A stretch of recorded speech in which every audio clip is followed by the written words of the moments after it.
خواتین و حضرات، انفیکشن کنٹرول سوسائٹی آپ کی صحت کے بارے میں آپ کی آگاہی کے لیے مضامین آپ کی سماعت کے لیے پیش کرتی ہے۔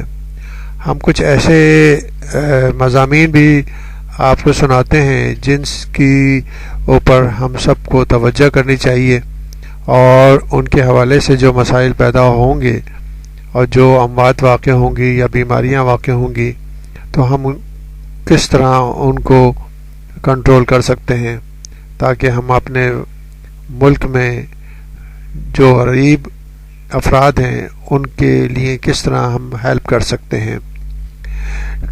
ایک مضمون جو بی بی سی کی اردو ویب سائٹ پہ شائع ہوا، جس میں بتایا گیا ہے کہ قیمتوں میں اضافہ، کروڑوں بچے متاثر ہوں گے،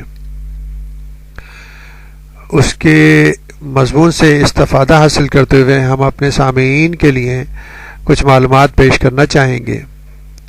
بین الاقوامی امدادی تنظیم سیو دا چلڈرن کا کہنا ہے کہ پچھلے سال خوراک کی قیمتوں میں ریکارڈ اضافے کے باعث ترقی پذیر ممالک میں لاکھوں والدین اپنے بچوں کی خوراک میں کمی کر کے مسائل کا شکار ہو گئے، کیونکہ قیمتیں اتنی زیادہ ہو چکی ہیں کہ وہ اس قابل نہیں ہیں کہ بچوں کے لیے خوراک خرید سکیں۔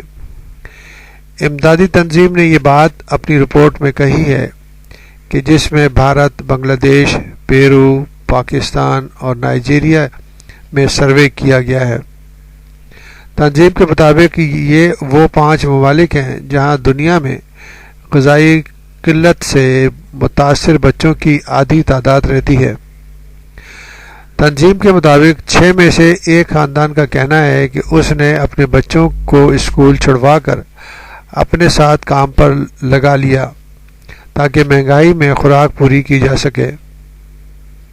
بین الاقوامی تنظیم کے مطابق خوراک کی کمی کے باعث اگلے 15 برسوں میں 500 ملین بچے جسمانی اور ذہنی طور پر متاثر ہوں گے۔ سیو دا چلڈرن کے مطابق خوراک کی قیمتوں میں اضافے کے باعث بچوں میں غذائی قلت میں اضافہ ہوا ہے، اور اس وجہ سے بچوں کی اموات پر قابو پانے کی کوششوں کو دھچکا لگے گا۔ تنظیم کا کہنا ہے کہ غریب ممالک میں غذائی قلت پر قابو پانے کے لیے مزید اقدامات کی ضرورت ہے۔ سیو دا چلڈرن کی جانب سے بھارت، پاکستان، نائجیریا، پیرو اور بنگلہ دیش میں کیے جانے والے سروے میں معلوم ہوا ہے کہ زیادہ تر خاندان گوشت، دودھ یا سبزیاں نہیں خرید سکتے۔ تنظیم نے مزید کہا ہے کہ بچوں کی موت میں سے 1/3 اموات غذائی قلت کی باعث ہوئی ہے، لیکن عالمی سطح پر توجہ نہیں دی جاتی۔ رپورٹ میں مزید کہا گیا ہے کہ 1 بلین خاندانوں میں سے 1/4 نے پچھلے سال اپنی خوراک میں کمی کی، اور 1/3 والدین کا کہنا ہے کہ ان کے بچوں کے لیے خوراک کم پڑتی ہے۔ اب مسائل تو آپ کے سامنے ہیں، اور کس طرح ان مسائل کو حل کیا جائے۔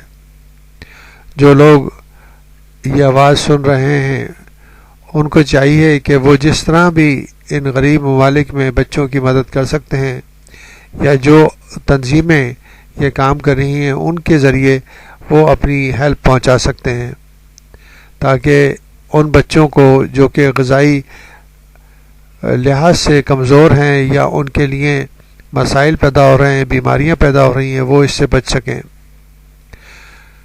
ہم دیکھتے ہیں کہ نارتھ امریکہ یا یورپ کے اندر $2-4 نکالنا کوئی بڑی بات نہیں ہوتی، مگر یہ $2-4 جو ہے پوری فیملی کے لیے کس طرح سپورٹ کا باعث بن جاتے ہیں، آپ اس کا اندازہ نہیں کر سکتے، جو کہ ایک غریب فیملی کے لیے بہت بڑی غذائی ضرورت کے پورا کرنے کے لیے کافی ہوتے ہیں۔ دوسری طرف ہمیں یہ چاہیے کہ جن ملکوں میں یہ مسائل ہیں وہاں پر پراپر طریقے سے زرعی پیداوار کی انکریز کے لیے اور بڑھانے کے لیے اقدامات کیے جائیں۔ ہمارے جیسے غریب ملکوں میں بے تحاشا خوراک کھیتوں میں ہی ضائع ہو جاتی ہے، وہ کیوں ضائع ہوتی ہے؟ کیونکہ وہاں پر کھیتوں میں غذائی اجناس کے اوپر بیماریاں حملہ کر دیتی ہیں، یا کچھ ایسے انسیکٹس ہیں جو کہ ضائع کر دیتے ہیں. کچھ غذا جو ہے چڑییں اور چوہے جو ہے کھا جاتے ہیں. یہ چیزیں جو ہیں غذائی اجناس کی کمی کا باعث بنتی ہیں. اگر وہی اجناس جو کہ نارمل تعداد میں پیدا ہو رہی ہیں اور ان کو حفاظت سے مارکیٹ تک پہنچا دیا جائے تو مارکیٹ میں ان کی قیمتوں میں کافی کمی واقع ہو سکتی ہے. اس کے علاوہ کہ جو غذائی اجناس قیمت کی وجہ سے، زیادتی کی وجہ سے وہ مارکیٹ تک نہیں پہنچ سکتی کیونکہ ٹرانسپورٹیشن کے اخراجات بہت زیادہ ہو چکے ہیں، تو ان کو اگر اسٹور کر لیا جائے، ان کو بہتر طریقے سے پرزرو کر لیا جائے تو وہ بھی ایک اسٹیج پہ کام آ سکتی ہیں. تو یہ بے شمار قسم کی ترکیبیں اور وسائل ایسے ہیں جن سے ہم جو ہے غذائی قلت کے اوپر قابو پا سکتے ہیں. غذائی اجناس کا ضائع ہونا بہت بڑا مسئلہ ہے، ان کو ضائع نہیں ہونے دینا چاہیے، اور جو بھی طریقہ کار ہیں، جو بھی سائنسی طریقے ہیں، ان کے ذریعے غذائی اجناس کو صحیح طریقے سے پرزرو کر کے، اور جو ان کے ایسے اوقات ہیں جہاں جس وقت وہ نہیں مل سکتی اس میں استعمال کے قابل لایا جا سکتا ہے.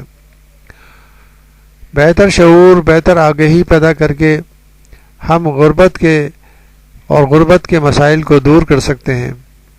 ہم غذا کی کمی کو دور کر سکتے ہیں.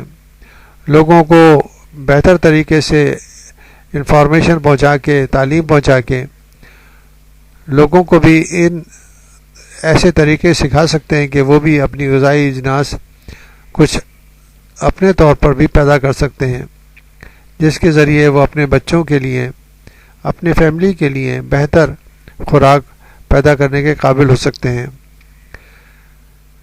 دیہاتوں میں ایک سرکل ہوتا ہے، دیہاتی علاقوں میں، جہاں پر بھیڑ، بکریاں اور مختلف قسم کے مویشی پالے جاتے ہیں. اسی طرح پولٹری کے جو بھی برڈس ہیں وہ پالی جاتی ہیں.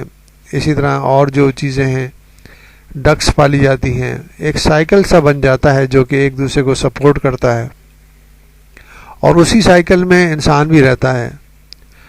وہ چیزیں جو اپنے ساتھ لوگ پالتے ہیں اس کے ذریعے وہ بہتر طریقے سے اپنی پرورش کر سکتے ہیں. یہ سب تعلیم کے ذریعے آسان ہو جاتا ہے.